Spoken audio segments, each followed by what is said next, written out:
Hello friends, કેમ છો? જય શ્રી કૃષ્ણ. આશા છે કે તમે બધા મજામાં હશો અને અમે પણ મજામાં છીએ.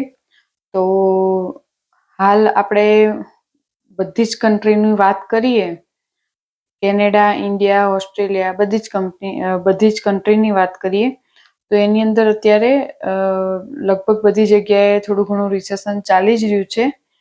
તો આજે આપણે એના વિશે વાત કરીશું કે ભાઈ કેનેડામાં, હાલ તો હું કેનેડા છું, તો કેનેડાની પરિસ્થિતિ શું છે અને જે ન્યૂ ઇમિગ્રન્ટ જે લોકો આવતા હોય છે, જે સ્ટુડન્ટ આવે, વર્ક પરમિટ ઉપર આવે છે, કે જે લોકો પીઆર થઈને આવે છે, તો બધાને અહીંયા આવતાની સાથે થોડું ઘણું સ્ટ્રગલ તો કરવું જ પડે. ઘણા લોકોને વેધર સેટ નથી થતું, બધાને અલગ અલગ પ્રોબ્લેમનો સામનો કરવો પડતો હોય છે. તો સૌથી જે મેઇન વસ્તુ જે છે એ છે જોબ. તો અત્યારે હાલની કન્ડિશન પ્રમાણે જોવા જઈએ તો બધી જ જગ્યાએ અત્યારે જોબમાં લે ઓફ કરતા હોય છે. કેનેડામાં પણ કરે છે અને ઇન્ડિયામાં પણ કરે છે.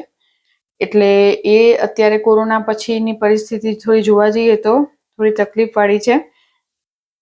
તો અહીંયા આપણે કેનેડાની વાત કરીએ તો part time, full time job લોકોને નથી મળતી. અને કારણ કે આમાં કેવું હોય છે કે માણસ પ્રમાણે અલગ અલગ સ્કિલ, અલગ અલગ એક્સપિરિયન્સ હોય, બધાની પ્રોફાઇલ અલગ અલગ હોય છે, બરાબર? તો એ રીતે તમે જોવા જાઓ તો બધા અલગ અલગ રીતે બધાની રીતે જોબ સર્ચ કરતા હોય છે. તો આજે હું તમને એના વિશે ચર્ચા કરીશ. ઇવન અમારા પોતાના પણ એક્સપિરિયન્સ લાસ્ટમાં શેર કરીશ કે અમને કઈ રીતે જોબ મળી હતી અને અમે કઈ રીતે અહીંયા કેનેડામાં જોબ મેળવી, એના વિશે પણ આપણે ચર્ચા કરીશું. અને તમે લોકો પણ જો એઝ એ ન્યૂ ઇમિગ્રન્ટ હોય અને કેનેડામાં હોય તો કઈ કઈ બાબતની ધ્યાન રાખવાનું, જોબ શોધતી વખતે કઈ રીતે જોબ મળી શકે, એના વિશે આપણે ચર્ચા કરવાના છીએ. તો આશા છે કે આખો વિડીયો જોજો તો તમને એન્ડ સુધી ડિટેલમાં માહિતી મળી રહે. અને જો તમે મારી ચેનલ પર નવા હોય તો મારી ચેનલને સબસ્ક્રાઈબ કરી દેજો. તો સૌથી પહેલા તો આપણે એના વિશે વાત કરીશું કે જોબ કઈ રીતે સર્ચ કરવી. તો અહીંયા કેવું છે કે આપણે ઇન્ડિયામાં પણ અલગ અલગ બધી વેબસાઇટ હોય છે, લિંક હોય છે કે ભાઈ લિંક્ડઇન છે, ઇન્ડીડ છે, બરાબર? પછી આપણે ત્યાં OLX ઇન્ડિયામાં હતું એવી રીતે અહીંયા kijiji.ca છે. તો એ બધી જે વેબસાઇટો છે એમાં જઈને તમે જોબ સર્ચ કરી શકો છો. ઇવન અહીંયા કેનેડાની ઓફિશિયલ વેબસાઇટ પણ છે ગવર્મેન્ટની, jobbank.ca. તો એમાંથી બી તમે જોબ સર્ચ કરી શકો છો. તમે જે તે પ્રોવિન્સમાં હોય એ પ્રોવિન્સને તમે સિલેક્ટ કરીને એનું બાયફર્ગેશન કરી અને એમાંથી પણ તમે રિઝલ્ટ મેળવી શકો છો. તો હવે આપણે જે વાત કરીએ કે લોકો એમ કે ભાઈ મેં તો રોજ આટલી જગ્યાએ એપ્લાય કર્યું, મને તો કોઈ રિસ્પોન્સ જ નથી આવતો, મેં તો 10 જગ્યાએ એપ્લિકેશન કરી, મેં 5 જગ્યાએ એપ્લિકેશન કરી. પણ એપ્લિકેશન તમે કરી છે કઈ રીતે એ ખાસ જોવાનું છે. કેમ કે અહીંયા મેઇન પ્રશ્ન શું છે કે અમે અહીંયા આવ્યા છીએ તો અમે, મારા ભાઈની જે આઈટીમાં, હું તમને લાસ્ટમાં શેર કરીશ કે એને કઈ રીતે આઈટીમાં જોબ મળી.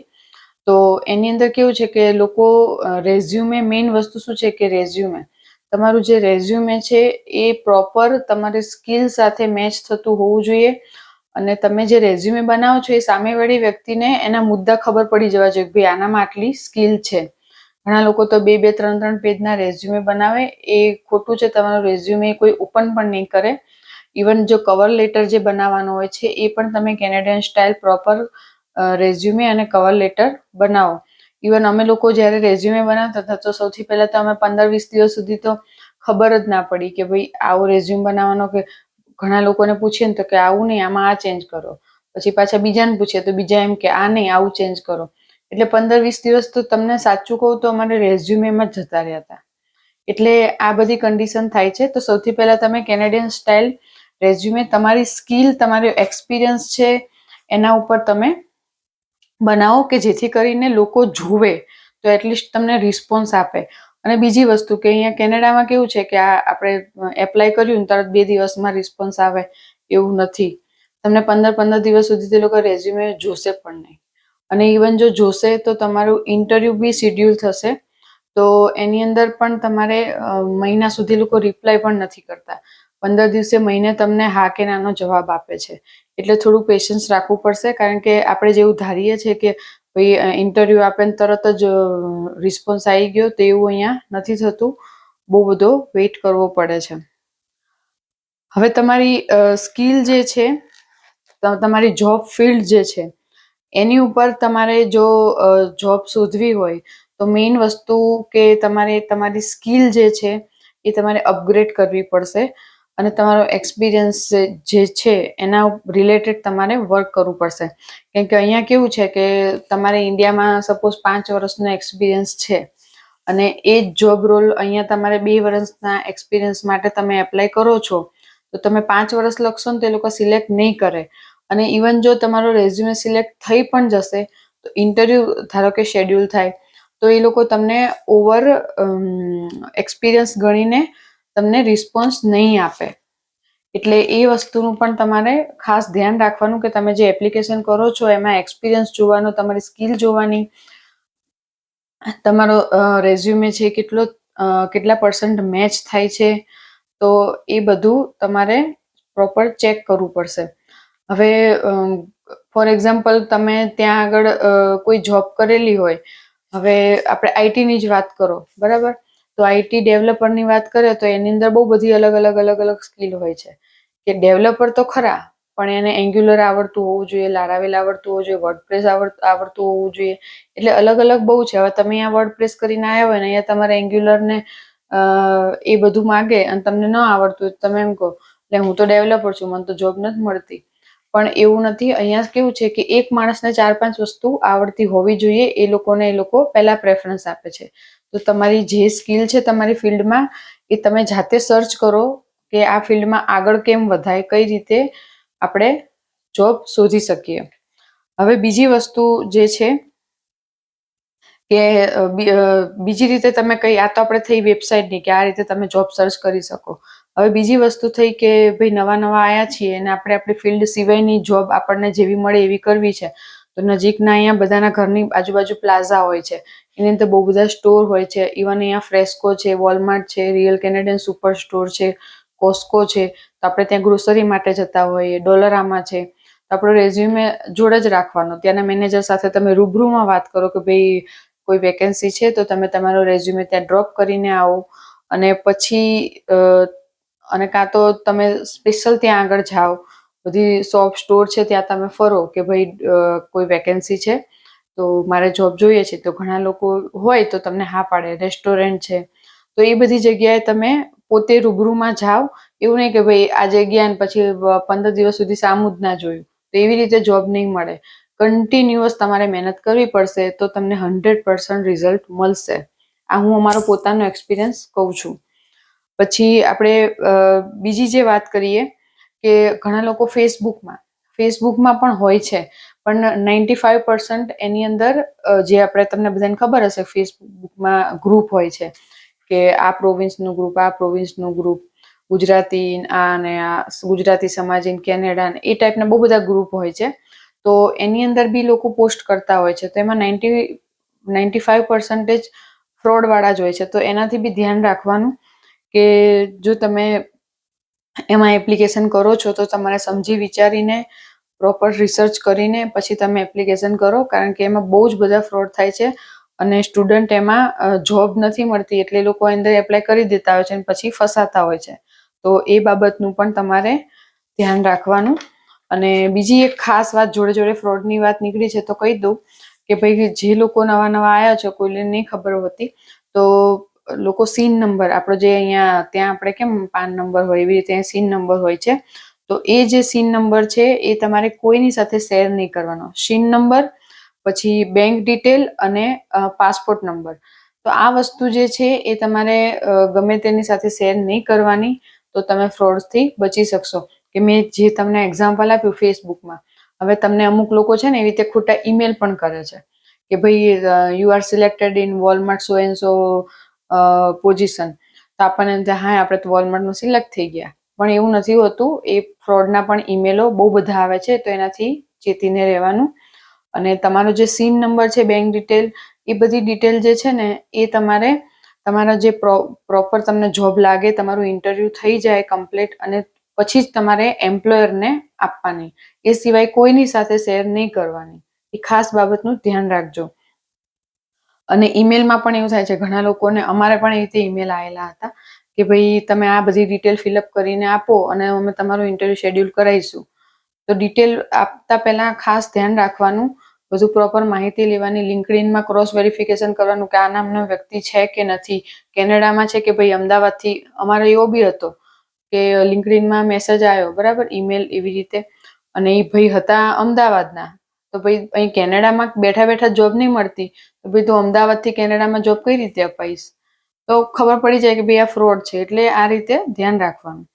પછી રેફરન્સ જોબ, પછી તમને જે મેં તમને વેબસાઇટથી કીધું, પછી આ પ્લાઝાનું તમે રૂબરૂમાં આંટો મારો, કોઈ મોલમાં જાઓ, ત્યાં કાચની ઉપર QR કોડ જે હોય એ લગાવેલો હોય, અહીંયા સ્કેન કરો, ત્યાં બી તમે એપ્લાય કરી શકો છો. પછી જે વાત કરીએ કે રેફરન્સ જોબ, તો રેફરન્સમાં તમારા કોઈ ફ્રેન્ડ સર્કલ છે, રિલેટિવ છે, એ લોકો અહીંયા કેનેડામાં હોય અને જે જૂના હોય, હવે ફોર એક્ઝામ્પલ કોઈના રિલેટિવ વોલમાર્ટમાં હોય કે કોસ્કોમાં હોય, તો ત્યાં વેકેન્સી પડવાની હોય તો એને ખબર હોય કે ભાઈ અહીંયા પડવાની છે. કોઈ એમેઝોનમાં હોય તો એને ખબર, ભાઈ હવે વેકેન્સી પડવાની વાત ચાલી રહી છે, તમારે એ વખતે એમાં ફોકસ કરવાનું, તો તમને રિસ્પોન્સ જલ્દી મળશે. તો એ રીતે પણ તમે જોબ મેળવી શકો છો રેફરન્સથી.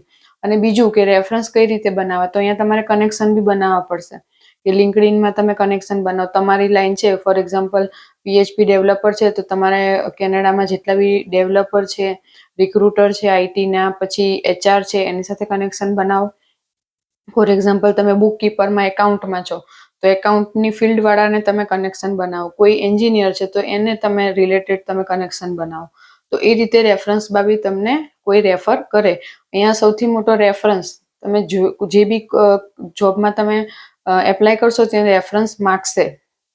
એ હું તમને લાસ્ટમાં કહું છું કે એમાં કઈ રીતે રેફરન્સ એ લોકો માગતા હોય છે. તો એ રીતે પણ તમે એપ્લાય કરી શકો છો. હવે હું તમને અમારા પોતાના બધા જે 2-4 ફ્રેન્ડ સર્કલ છે, સૌથી પહેલા તો મારા એક કઝિન બ્રધર છે, એ ઇટોબિકોમાં રહે છે, એ એઝ અ સ્ટુડન્ટ આવ્યો છે. તો એની સાથે મેં વાત કરી હતી, તો એણે એમ કીધું કે મેં 35 વખત ડોલરામામાં ઈમેલ કર્યા હતા જોબ માટે, ત્યારે એને ડોલરામામાં જોબ મળી. 35 વખત, એટલે 35 વખત એને એપ્લિકેશન કરી ત્યારે એને જોબ મળી. હવે લોકો તો 1 વખત કરે, 2 વખત કરે, 5 વખત કરે, પછી એમ કે છોડને કંઈ આવતું નથી. એને 35 વખત કર્યું ત્યારે એને જોબ મળી. પછી બીજો એક સ્ટુડન્ટ, અમે અહીંયા મંદિરે જતા હતા, હા, પછી મંદિરથી વાત આવી કે અમે ટેમ્પલમાં બી તમારે દર શનિ રવિ અહીંયા સભા હોય છે, કંઈ પ્રોગ્રામ હોય છે, તો ત્યાં પણ તમે જાઓ તો ત્યાંથી પણ તમને કનેક્શન મળશે. ત્યાંથી બી ચાન્સ છે કે તમને તમારી ફિલ્ડમાં જોબ મળી રહે. તો એવી રીતે પણ તમારે કનેક્શન બનાવવાના. તો એક સ્ટુડન્ટ અમને મળ્યો, એ કોસ્કોમાં જોબ કરે છે. તો એ કોસ્કોમાં એને જોબ કેવી રીતે મળી, અમે એને પૂછ્યું કે ભાઈ તું સ્ટુડન્ટ છું તો તમને કેવી રીતે કોસ્કોમાં મળી? તો કે હું ડેલી એની અંદર જોબમાં એપ્લિકેશન કરી જ દેતો હતો. કોસ્કોની વેબસાઇટ ખોલીને રોજ એપ્લિકેશન કરી દેવાની ડેલી. તો કે મેં બહુ બધી વખત એપ્લિકેશન કરી ત્યારે મને કોસ્કોમાં જોબ મળી. એટલે લોકો એમ કે છે જોબ નથી. હું માનું છું કે ભાઈ અત્યારે થોડું રિસેશન ચાલી રહ્યું છે, પણ તમે એપ્લિકેશન 1-2 વખત કરીને બંધ કરી દેશો તો કોઈ જ રિસ્પોન્સ નહીં મળે. તમારે એની પાછળ લાગેલું રહેવું પડશે, કન્ટિન્યુઅસ, ટ્રાય એન્ડ ટ્રાય, ત્યારે તમને જોબ મળશે. પછી મારા બ્રધરની વાત કરું, મારા એકાઉન્ટમાં જોબ છે, અને હું મારા બ્રધરની વાત કરું કે એને લિંક્ડઇનમાં કનેક્શન બનાવ્યા. એ પોતે IT ડેવલપર છે, તો એને લિંક્ડઇનમાં કનેક્શન બનાવ્યા, પછી એમાંથી એને રિક્રુટર મળ્યા, પછી HR જોડે કોન્ટેક્ટ થયા. અત્યારે એની પાસે બહુ બધા રિક્રુટરો એવી રીતે એની કોન્ટેક્ટમાં છે. તો એ લોકોની સાથે કનેક્શન બનાવીને અહીંયા અમુક એવી એજન્સી પણ છે. એજન્સી જે લોકો પૈસા માગે કે ભાઈ $2,000 આપો, અમે તમને જોબ લગાડી દઈશું, તો એમાં નહીં પડવાનું. આમાં ઘણી એવી બધી એજન્સી પણ છે કે જે લોકો વિધાઉટ પેમેન્ટ પણ તમને જોબે લગાડતા હોય છે. એને કંપની પૈસા આપતી હોય છે, આપણે નથી આપવાના હોતા. તો એ ખાસ બાબતનું ધ્યાન રાખવાનું. તો એને એવી રીતે જાતે જ એને કંપનીથી સામેથી એનું ઇન્ટરવ્યૂ આવ્યું અને રેફરન્સ. પછી ઇન્ટરવ્યૂમાં એ લોકો એવું પૂછ્યું કે તમે ઇન્ડિયામાં કઈ કંપનીમાં જોબ કરતા હતા, તમે એનો રેફરન્સ આપો, તમારા જે CEO હોય કે તમારા જે મેનેજર હોય એનો નંબર આપો, અમે એમની સાથે કોન્ટેક્ટ કરીશું. તો મારા બ્રધરે એના જે સર હતા, જે મેઇન, એમનો નંબર આપ્યો અને અહીંયાથી એ લોકોએ ત્યાં કોલ કર્યો અને આખું ડિટેલ બધી પૂછી કે ભાઈ આ ભાઈ શું કરતા હતા, એનો જોબ રોલ શું હતો, એનું પરફોર્મન્સ કેવું હતું. તો આ રીતે આખું રેફરન્સથી એને ત્યાં વાતચીત કરી, આનું ઇન્ટરવ્યૂ લીધું અને એને અઠવાડિયાની અંદર જ રિસ્પોન્સ આવી ગયો અને એને આઈટીમાં જોબ મળી ગઈ. તો ફ્રેન્ડ્સ, આ રીતે આખી સિસ્ટમ હોય છે. તો ટ્રાય કરતું જ રહેવું પડશે, તો તમને ડેફિનેટલી જોબ મળશે. અને આશા છે કે બધાને જોબ મળે, પણ ટ્રાય કરતા રહો અને સ્ટ્રેસમાં કે નેગેટિવ ન થાવ કે ભાઈ નથી મળતી. 1 મહિનો, 2 મહિનો, 3 મહિનો મળી જશે, પણ તમે ટ્રાય કરતા રહો, જે રીતે મેં કીધું એવી રીતે. અને મેં તમને એક્ઝામ્પલ પણ એટલે જ આપ્યા કે લોકોને આટલી વખત એપ્લિકેશન કરવા પછી જોબ મળી છે. તો ફ્રેન્ડ્સ, આ હતો એક સરસ મજાનો ઇન્ફોર્મેશન વાળો વિડીયો અને અમારો પોતાનો એક્સપિરિયન્સ. તો આવા જ નવા વિડીયો અને નવી ઇન્ફોર્મેશન સાથે આપણે મળતા રહીશું. તો મારી ચેનલને લાઈક કરો, શેર કરો અને સબસ્ક્રાઇબ કરો અને કમેન્ટ બોક્સમાં જરૂરથી જણાવજો કે તમને મારો વિડીયો કેવો લાગ્યો. Thank you.